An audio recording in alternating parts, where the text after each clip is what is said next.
Laura, it's very, very important for everybody to understand that what's happening next week from midnight on Tuesday for Wednesday, this is not continuing the lockdown. On the contrary, across all tiers, shops will be open, hairdressers, personal services will be open, gyms will be functioning, places of worship will be open for communal worship as well. So this is a very different thing. But what we've got to do is keep our eye on the prize and remember that, in just a few months we will have a vaccine. I'm absolutely convinced of it now, and I'm convinced that Chris has finally talked me into it.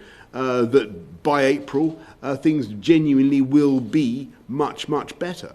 But what we want to avoid is relaxing now too much, taking our foot off the throat of the beast now when we've got it pretty much where in a much, much better place than it was before the autumn measures came in. So there is a substantial relaxation across all tiers, but we're not abandoning the fight yet, of course not, because we still, as I say, have long months ahead. And I think the strategy is balanced and it is right. And the key thing is that for those communities that are in tier 3 or and who feel that they've endured so much for so long and who see weeks and months ahead of further hardship, and I'm thinking particularly of the hospitality sector, we now have this option, Laura, of mass testing. And I've been going on about this for weeks and weeks, but it is there. We saw in Liverpool how it definitely helped.